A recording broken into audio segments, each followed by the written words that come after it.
안녕하십니까. JTV 전용 뉴스입니다.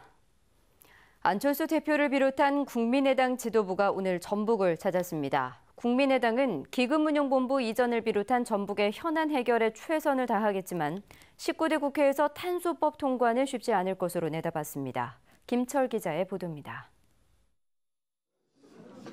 국민의당 안철수, 천정배 공동대표가 전북의 당선인 7명과 함께 전북 도의회를 찾았습니다. 안철수 대표는 국민의당이 전북의 제1당이 된 것에 감사드린다며 지역 현안에 앞장서겠다고 말했습니다. 공공기관 이전 사업도 차질 없이 완결하고 새만금 조기 완공을 통해 전북 민리 국민의당과 밝은 미래를 향해 함께 순항할 수 있도록 하겠습니다.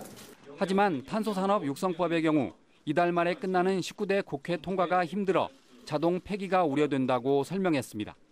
탄소법이 여야 합의로 법사위까지 통과했지만 새누리당이 본회의 통과를 앞두고 소극적으로 돌아섰다는 겁니다. 새누리당에서 또 자기들도 이 법과 교환 조건을 가지고 있고 잘 아시다시피 지금은 여대 야소 국회이기 때문에 합의가 되지 않는다고 하면 20대에서는 여소야대이기 때문에 더 용이하다. 이제 20대에 새로 시작하려면 상임위 통과부터 또 법사위 이런 단계별로 또 통과가 다시 또 처음부터 시작되는 일이기 때문에 상당한 시간이 걸릴 수밖에 없다. 어차피 상임위 법사위까지 통과된 마당이기 때문에 이번 단계에서 최선을 다하겠다는 말씀 드리겠습니다. 탄소산업 육성법이 통과되면 탄소 소재 융복합 기술연구소가 설립되고 전문 인력 양성이 활성화돼 일자리 창출이 크게 늘어나게 됩니다. 전라북도가 법안 통과에 사활을 걸었지만 국회 본회의 통과가 쉽지 않은 상황에서 전북의 제1당이 된 국민의당이 이 문제를 어떻게 풀지 주목됩니다. JTB 뉴스 김철우입니다. 사회복지사가 지적장애인을 상습적으로 폭행했다는 소식 어제 전해드렸는데요. 끊임없이 반복되는 학대와 폭력을 막기 위해서는 어떤 대책이 필요할까요? 하원우 기자가 보도합니다. 장애인의 목을 조르고 발을 꺾습니다. 머리채를 잡아 끌거나 뺨을 때리고 발차기로 위협합니다. 겁에 질린 장애인은 반항조차 못합니다. 장애인을 폭행한 사람은 바로 이 시설의 사회복지사였습니다.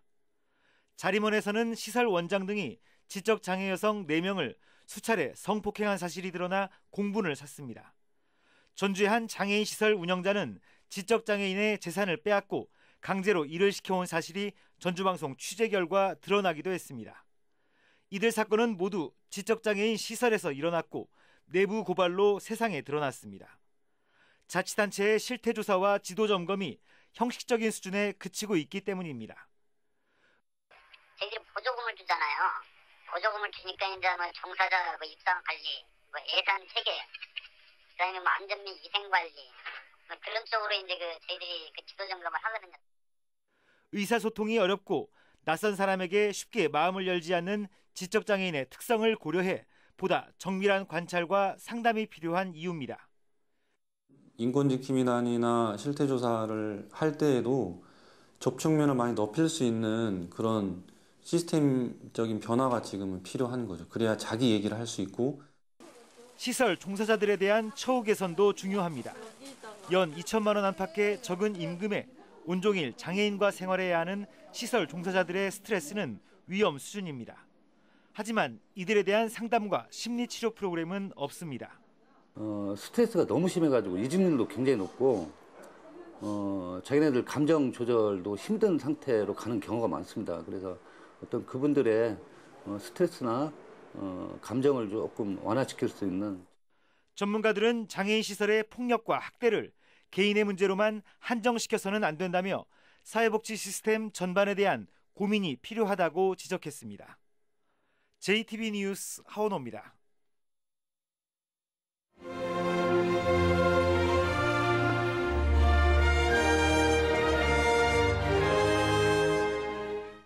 소외계층을 위해 나눔을 실천하는 봉사자들의 이야기를 소개하는 순서입니다.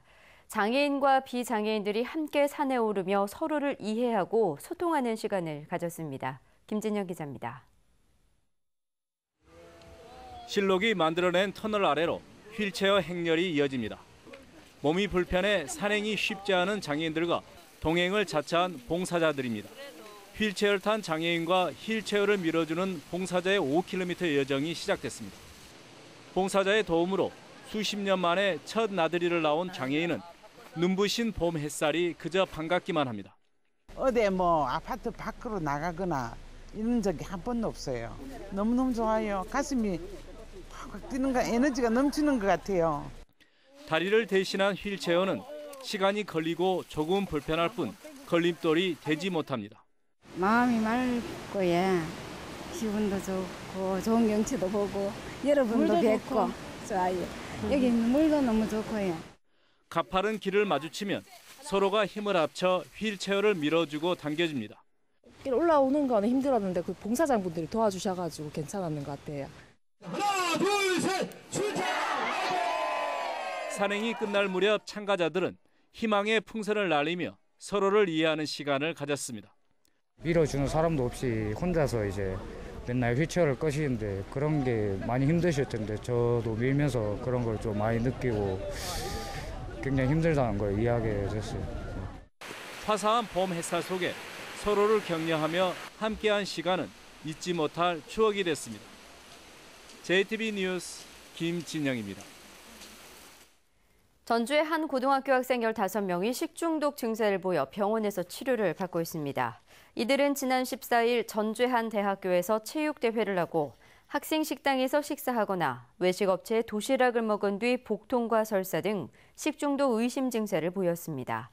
전라북도는 학생들이 먹은 학생 식당 음식과 도시락을 조사하고 역학조사를 할 예정입니다. 특수절도 피의자가 경찰 추적을 피해 도주하다 스스로 목숨을 끊었습니다. 군산경찰서는 오늘 오전 11시쯤 군산에 있는 37살 이모 씨 아파트에서 이 씨를 검거하려다 이 씨가 베란다를 통해 옆집으로 달아난 뒤 자해했고 병원으로 옮겨졌지만 숨졌다고 밝혔습니다. 이 씨는 지난달 군산의 한 식당에서 현금 등을 훔친 혐의로 체포영장이 발부돼 경찰의 추적을 받아왔습니다. 전북은 내일 대체로 맑겠습니다. 내일 아침 최저기온은 7도에서 13도, 낮 최고기온은 28도에서 31도의 분포로 오늘보다 높겠습니다. 전주 30도, 완주 31도가 예상돼 한낮에는 초여름 더위가 이어지겠습니다. 미세먼지 농도는 보통 수준입니다. 내일 바다의 물결은 0.5에서 1m로 낮게 일겠습니다.